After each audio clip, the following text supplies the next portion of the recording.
Hello, everybody, and welcome to the office. This is Office Hours episode number 46. I am your host, Adam Coble, Game Master of the Internet. How does this work? Let me enlighten you. If by some chance this is your first episode of Office Hours, that's okay. They are non-chronological. The idea behind Office Hours is that I know things about game mastering because I've been doing it a lot. I've been doing it for a long time.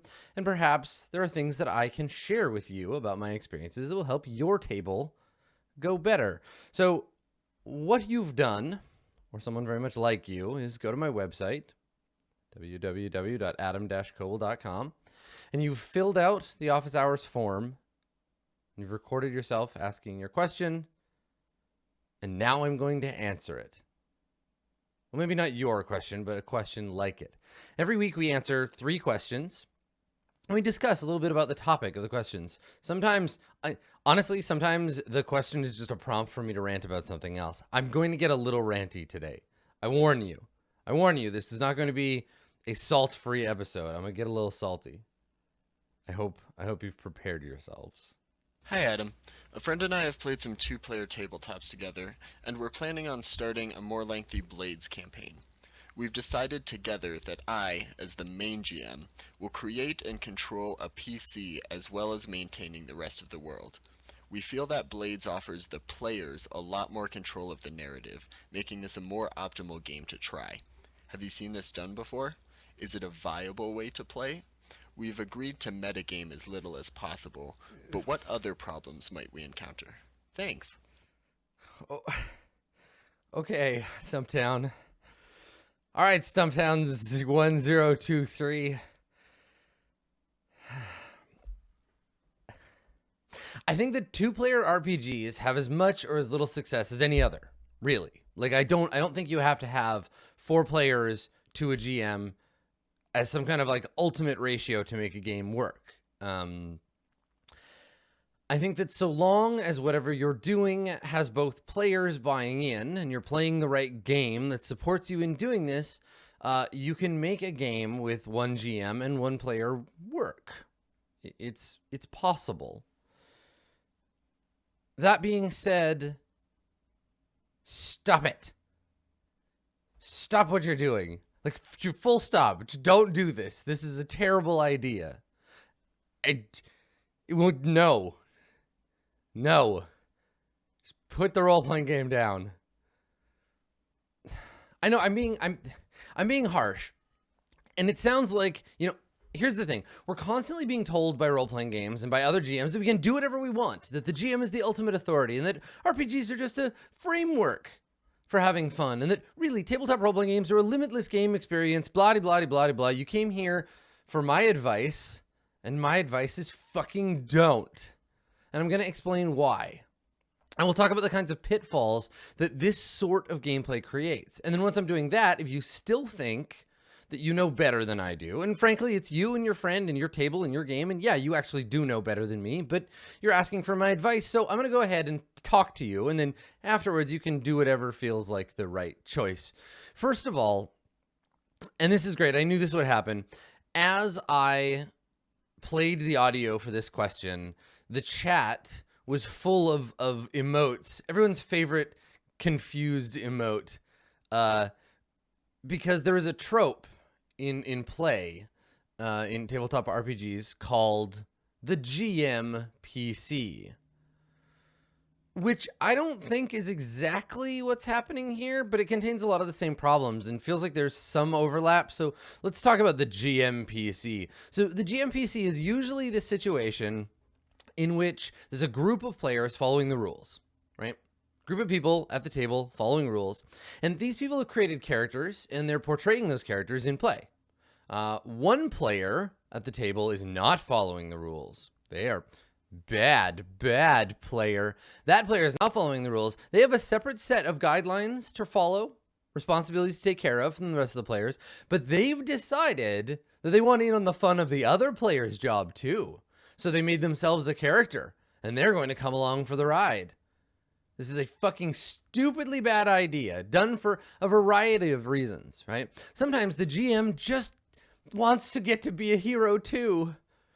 Sometimes they just really want to be in the spotlight and get to do everyone else gets all the fun. They get to roll on the loot table, right? They get to gain experience points. The game does not reward game masters, right? There is no intrinsic reward for being a GM. GMs don't earn treasure. GMs don't earn experience. This is also why I think sometimes we feel like being a GM is a thankless job, because in most systems like Dungeons and Dragons, it is. So sometimes the GM is like, yeah, I just really I want to play. I'm going to make a PC. Sometimes it's a practical thing, right? Sometimes they've got a small group and they think that it needs bolstering. They're like, well, two players is not enough. We need to throw in some additional players. So I'm going to go ahead and make a character. A lot of the time, though, the GM is a jerk off and doesn't trust the players to do their job correctly. And so they need a character in the thick of things guiding these idiot players in the right direction, because, they might miss the plot if you don't yank them by their baldricks in the correct direction for your railroad. You don't want them to get off in the wrong stop. The GMPC isn't just a character that's like around the PCs a lot. It's not a character that goes on adventure with them inherently. A lot of games have these sorts of NPCs. I use them all the time. Recurrent attached NPCs like Woo or Pi or Twee and her brother. A lot of the time, NPCs will join the party's adventure, but they're there to talk about things. They're there to express elements of theme and plot. They're there to, I don't know, do exactly what NPCs do in every other game. They are separate from the reward structure in the game. Twee does not gain experience points. Woo did not gain experience points. Pi did not gain experience points. They're just there in the same way as every other NPC. What makes a GMPC different is that they're created and managed using the same rules as the standard PC, and they gain rewards and experience in the same way. And it's an absolute violence committed against the authority of the game and skews and fucks with the roles of each person at the table playing that game has. Let me sports a metaphor. It's like giving the ref a stick and putting them on one of the hockey teams and expecting them to continue playing the game and making fair, unbiased calls. Priority and job get all skewed here, and everybody gets done an injustice. Everyone at the table who's playing a PC hates this shit, except maybe the GM who's being a big selfish cheater. So don't do it. Don't do it. GMPC is not quite what you're talking about here. What you're talking about is something adjacent, but related. And I'm going to go ahead and I'm going to draw my +1 sword of hole poking, and I'm going to poke a hole in your original premise. And I think that this premise might be the fulcrum of the problem here. So you mentioned in your question that Blades in the Dark, role-playing game by John Harper, Blades in the Dark, we're all passably familiar with it. If you're watching this on YouTube, you don't know what Blades in the Dark is, take a pause. Go look at what Blades in the Dark is. Go check it out. Anyway, welcome back. Blades in the Dark offers players a lot of control over the narrative. That's what you mentioned. You said Blades in the Dark offers the players control of the narrative. And because of that semi-shared narrative authority, it would be okay to blur the lines between GM and player. Bullshit. Bullshit it does.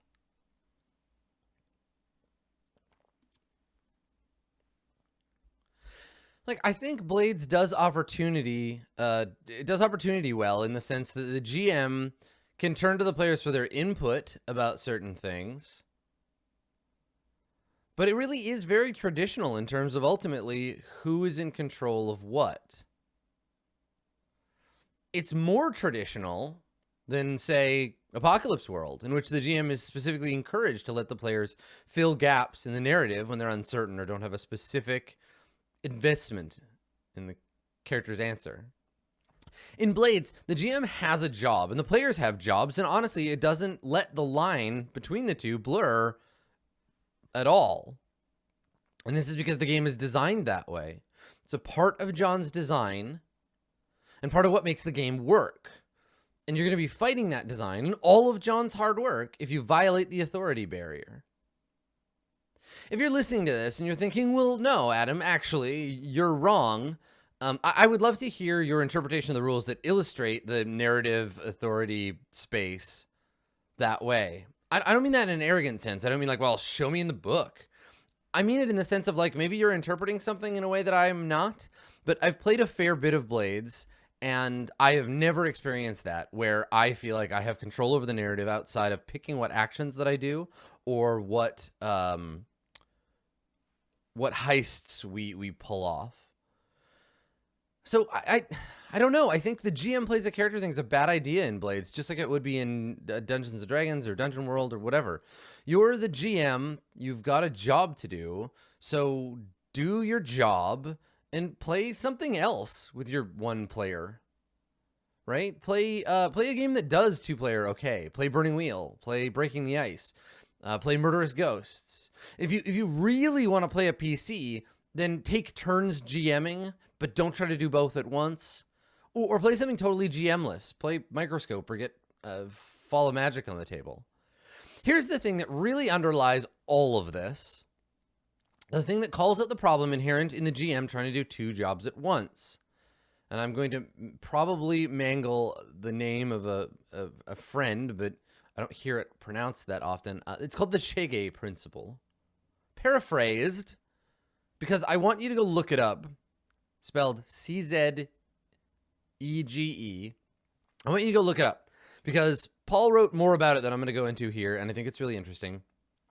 It basically says that the game's satisfaction drops when a player is the author of their own adversity.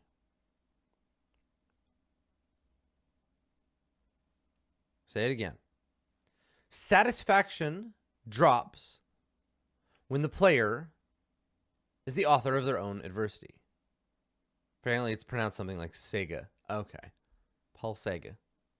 Paul Czege Genesis. Anyway, when we posit our own problems to solve, it can be less engaging to also be the ones solving the problem, which is why games that share authority don't do that in a way where you're the one giving yourself problems to fix. This is the thing that's at the root of a lot of people's misconceptions about GMing games that are GM-less or loosely run games like Apocalypse World. They don't let the players set up their own adversity. Everyone is creating problems for each other. People always say to me, well, what's the point of Dungeon World when you can say to the player, okay, you come into a room and there's some goblins, and they're like, no, they're not goblins. They're happy dwarves, and the happy dwarves want to give us money. And then once I'm done slapping those people for being so wrong about reading a book, I tell them that's not how that works.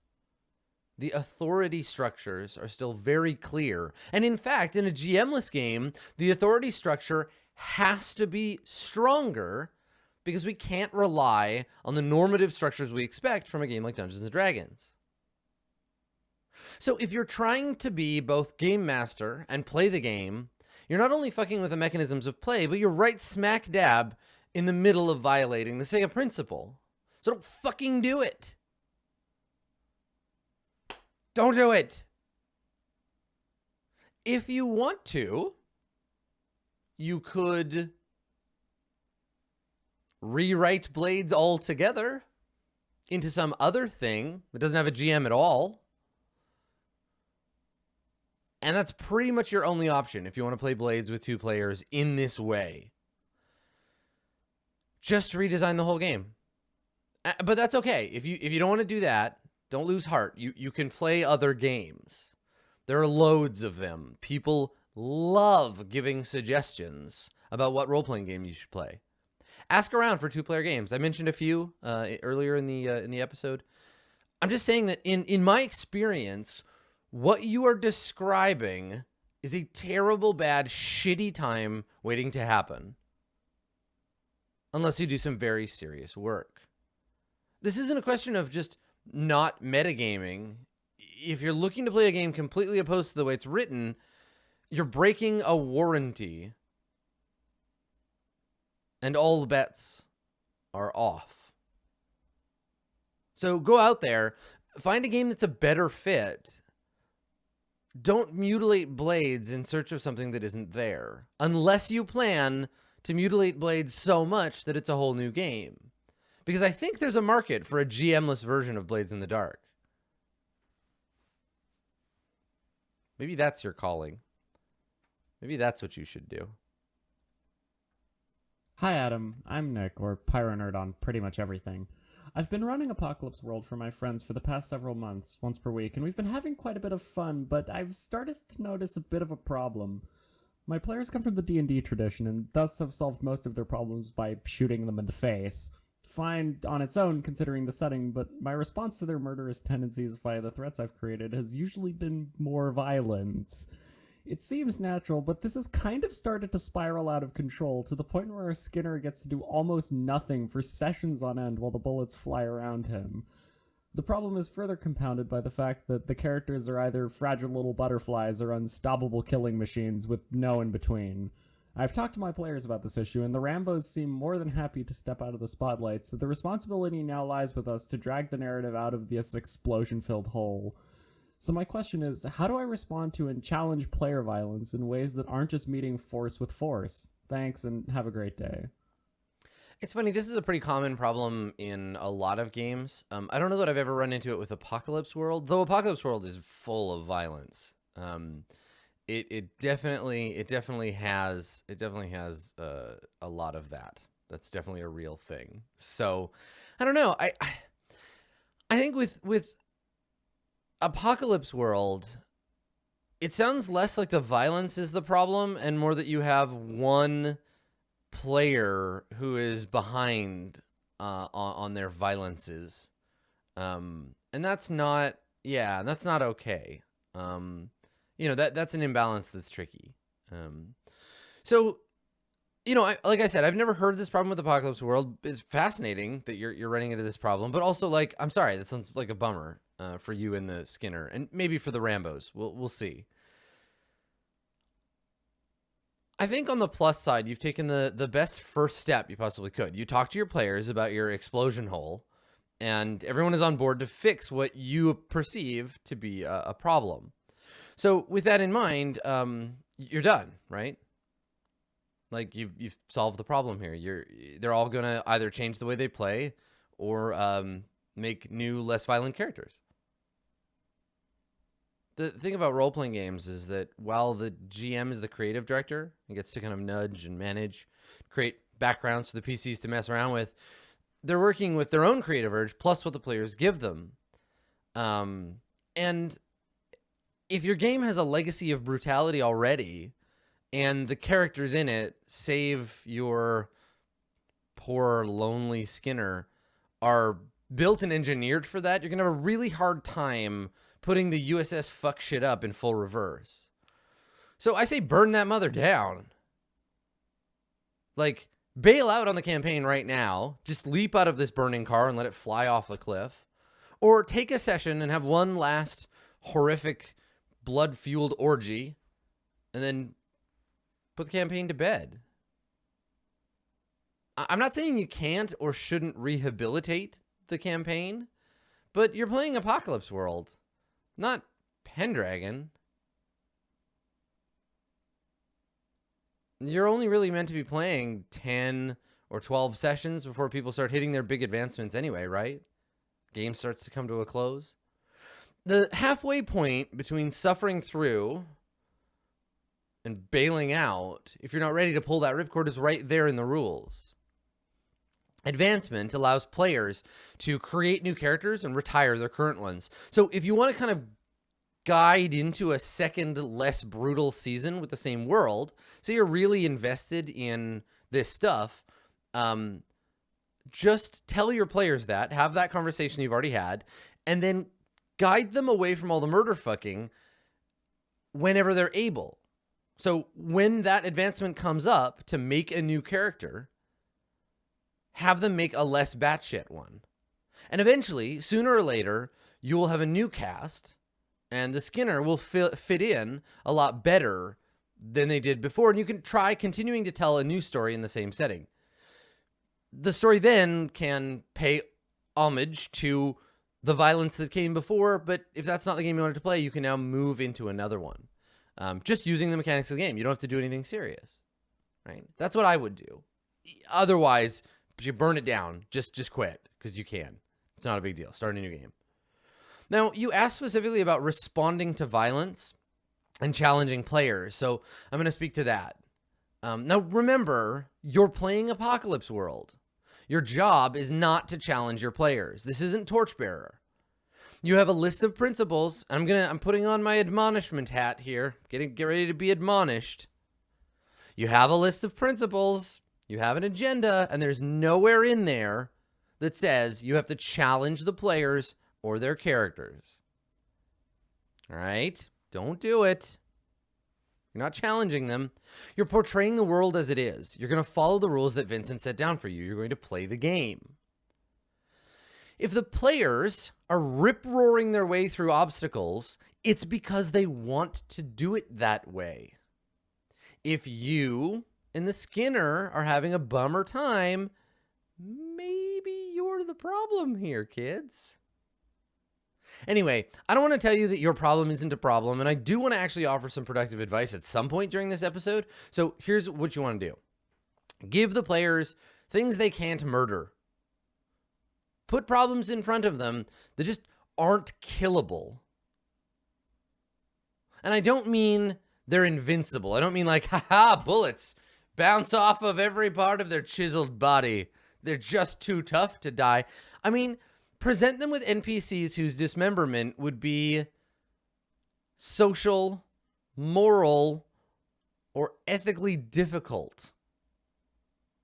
Elderly people, children, politically connected individuals. And honestly, this is like stage 1 because PCs are shit. And they're going to probably just murder Granny and Baby, even though they're the co-mayor of Granny Baby Town. And they don't care about the politics of this town. So we move on to level 2. Things that can't be killed. And like I said, I don't mean mechanically impossible shit. That way is still the fire with fire solution that never ends up fixing anything. They're going to find a way to murder if murder's the game they want to play. I mean things that are social problems. Agents that cannot be killed. Look at your threats. Just the ones in the book, not even the ones you're using. Look at the threats that you have available to you. Are they all physical things that can be fucked with? No. Choose some that are inhuman. Choose some that are unfuckwithable. You can go real weird with it and put a Maelstrom incursion with a custom move that affects the mind because you can't punch the Maelstrom to death. Leastwise... Okay, well, maybe some people could punch the Maelstrom to death, but you know what I mean. You could create a disease that affects people. Just don't create a disease that turns people into zombies or whatever, because that'll just give them zombies to kill. Create a threatening ideology. And in this case, perhaps one of peace. This is how Christianity beat the Romans, right? Everybody you throw to the lions just makes the pale Christ more powerful. Get creative. Be smart and lean into the places where the PC's guns just aren't going to solve the problem. Vincent gives you tools for this already. The threats are your best friend. Create them according to what interests you and then just follow your damn principles. Honestly, Apocalypse World is not a game about violence inherently. It's a game about community and human interaction in a time of great scarcity. And sometimes that scarcity is a scarcity of peace.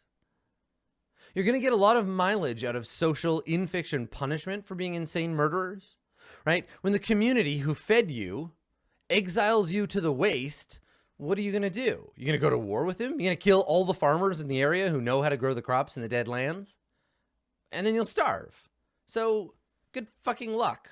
Right? Show the players that the world isn't always angry with them. Show that sometimes the world is disappointed. Sometimes you gotta like dad your PCs and be like, Listen, these NPCs that you murdered, you know, they're not mad. They just know you can do better. They're disappointed. So, if your players really just want to play the killing game, let them. Just play along. And if it's not your thing, watching them hack through the people of Granny Baby Town with a machete, just quit. If it's not your thing, just quit. Apocalypse World is at its most boring when all you do is rip around and shoot things, I think. And I wouldn't play that way, but maybe that's what your players want. I'm hoping that if you show them that there are things that just can't be killed, they'll find interesting things to do in addition to expending bullets on their issues. And if they don't, then that's how it goes. They want to play that game. Right? Give them some new things to do and see how they respond. And then ask them out of play. Like, hey, I created some threats that you can't murder to death. How do you feel about that? Are you interested in seeing some other sides of your gunlugger or your faceless? And if they're just like, kill, murder, then you can just be like, okay, guys, cool. Let's finish off the campaign and we'll play something else. Or like, you can GM instead.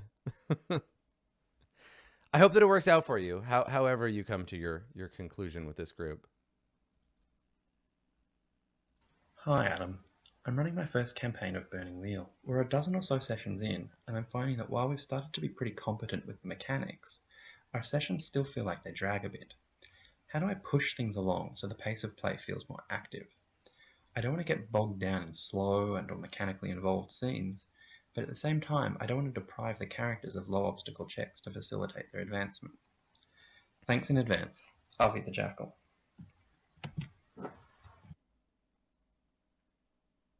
I'm not entirely sure what you mean by slow mechanical scenes, but I'll try to figure that out as we go. Like that shit is what Burning Wheel lives on, right? The game demands that you make tests when tests are appropriate, and they demand that every test you make matters. Pacing in Burning Wheel is 100% the responsibility of the game master. If the game is slow, it's on you to make that pick up. The players can contribute by being interesting, but ultimately as scene framer and wheel turner, it's your job to move the game forward.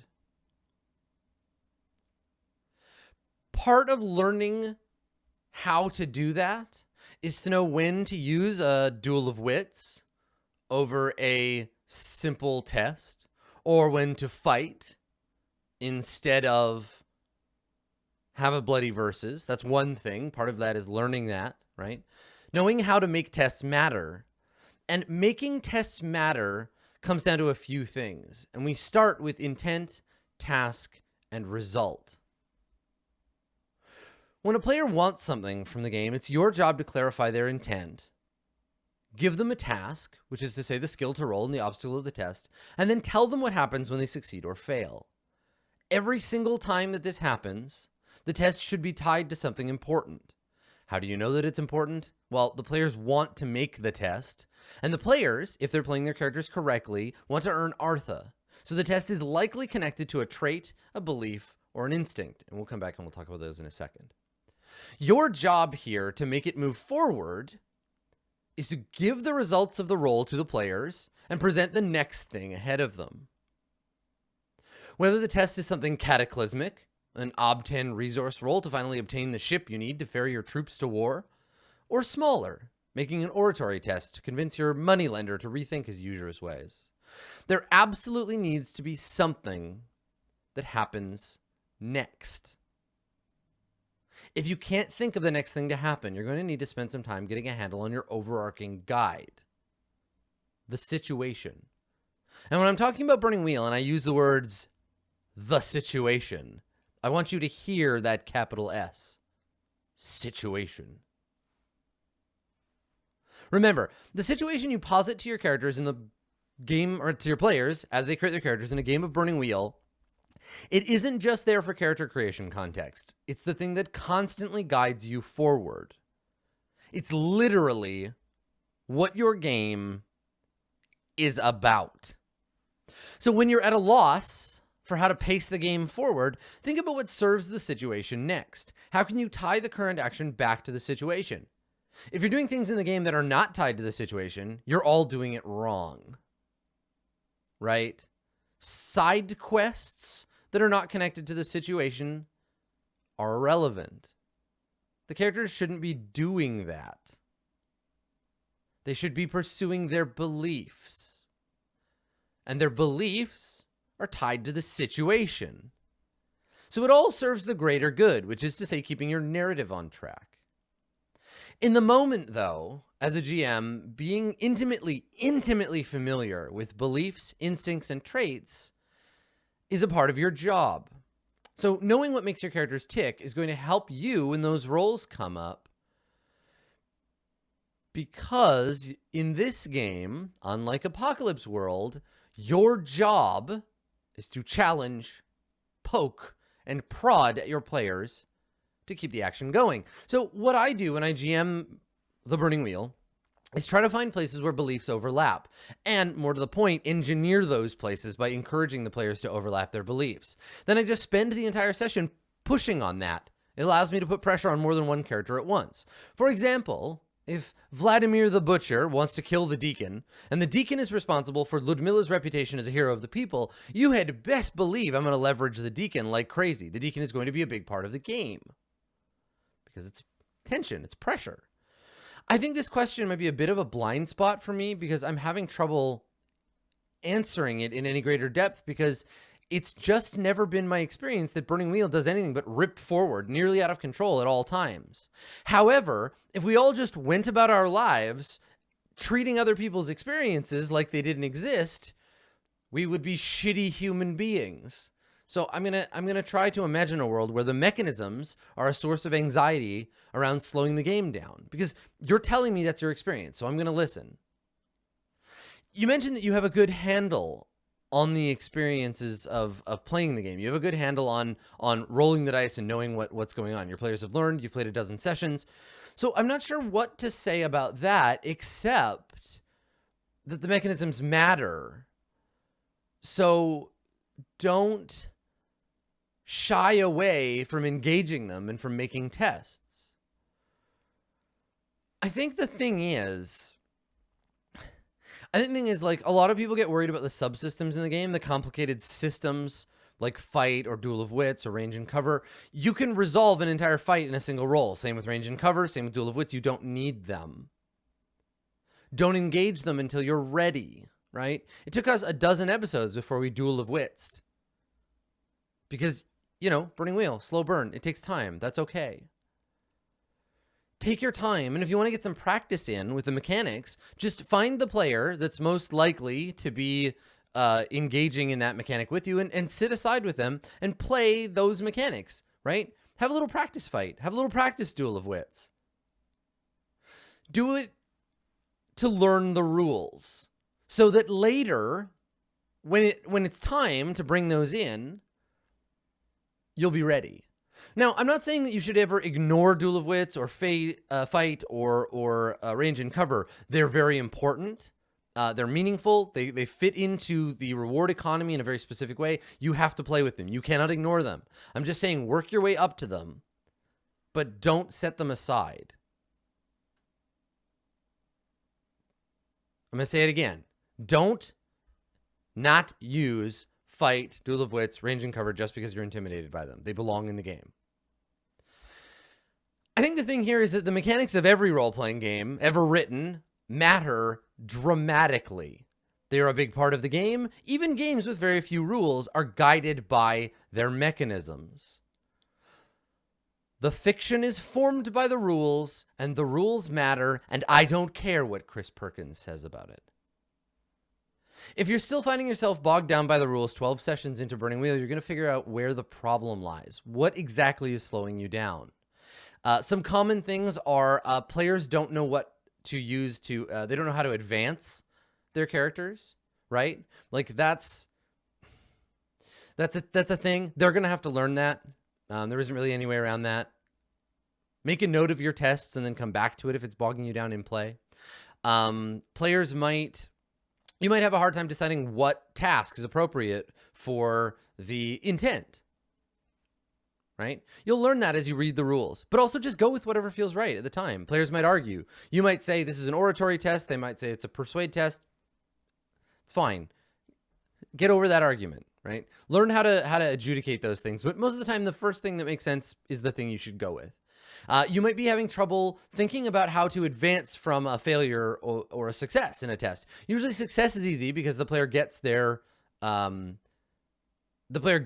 intent. They get what they wanted. Failure can be harder. And I became a much better Burning Wheel GM by playing Mouseguard and Torchbearer. Mouseguard and Torchbearer teach me how to be better at that exact thing, right? The consequences of a failed roll. And again, this is going to be a thing where the more you learn how to do it, the more confident you'll be, and the more likely you're going to be able to do this quickly. It's a matter of practice. It's not a skill that you just get for free. Like anything in Burning Wheel, you learn it by playing. Are you being slowed down because your players are taking too long begging for forks or advantages? Say yes or no and move on. Don't let them needle at you about it. What if I fork this? Can I fork that? Can I have an advantage for this thing? Can I fork these two skills? You can just be like, yes, no, no, yes, stop asking, roll. Again, part of your job. Put your foot down. Just be like, stop it. You know that cooking is not an appropriate fork for this rock climbing test. Stop. Don't let them do that. Are you having trouble picking obstacles? This can be tough. Because unlike in Torchbearer, there isn't a specific, or Mouseguard, there isn't a specific counting list. There isn't like, if you're cooking for 1, it's ob 1, cooking for 3, it's ob 4. Like there isn't that list. It's just kind of like, work it out. And if you're having trouble picking obstacles, then fucking wing it. Wing it, right? Think of whatever obstacle feels right and then just add one. That's what I do. Burning Wheel works best when it's hard. I thought we could go a whole episode. I thought we could, but here we are. Works best when it's hard, ladies and gentlemen. If I can't decide, I just go with ob 3 most of the time. Honestly, just do ob 3. If you think it's hard, make it ob 4. If you really want to make it hard, make it ob 5. It's fine. Ob 3. That's my advice to you. Getting a grasp on the rules is about everybody pulling their weight. And everybody knowing the things that they need to know. If you've got that down, then just keep practicing. It'll get easier, you'll get more confident, and it'll go faster. From there, it's just on you to continue the narrative forward, making every roll worth something, or saying yes and moving on. I want to talk about the Vincent's admonishment in the game, this whole roll dice or say yes. So it's roll dice or say yes in that order, because rolling dice is more important than saying yes. It's not a mistake. They didn't say yes or roll dice. That's not in the Burning Wheel. Roll the dice or say yes. It matters. We don't say yes and move on because things are easy. We say yes and move on because they're inconsequential. We have obstacle 1 rolls in the game. Just because the thing is easy doesn't mean it doesn't matter. Roll dice or say yes is not take 10. It's not take 20. It's we don't roll when we don't give a shit, right? It's very easy to get confused about that. So I'll say it one more time. You don't skip a test because it's easy. You skip a test because it is irrelevant. Now, there's a difference between irrelevant and easy in this game.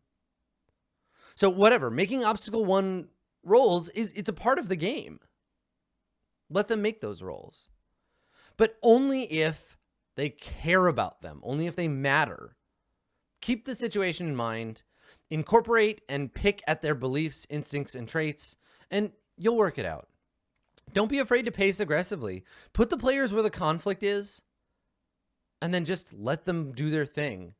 When I GM Burning Wheel, I find that it's probably about as improvisational as Apocalypse World. Maybe more so, because I don't really prep Burning Wheel except for maybe a few notes. So all you really need to do is let the players guide the action according to their beliefs, instincts, and traits as powered by the reward cycle of the game. They want Artha, don't they? So they're going to put themselves where the action is. And if they don't, that's your job. If they don't like their own house on fire, it's your job to cover it in gasoline. And that's today's episode of Office Hours. Thanks for coming, everybody. This has been episode number 46. And if you want to get involved in episodes 47 and onward, you can do so by visiting my website, www.adam-koble.com. Click that Office Hours link, fill out the form, submit your questions to me, and I will answer them on air as we get to them. We will be back next week with more Office Hours. And as always, if you missed any of the questions, they're going to be available for you right here on Twitch in the VOD section for subscribers, or available on Thursday afternoons at 3 p.m. on YouTube. Thanks for coming. I will see all of you next time.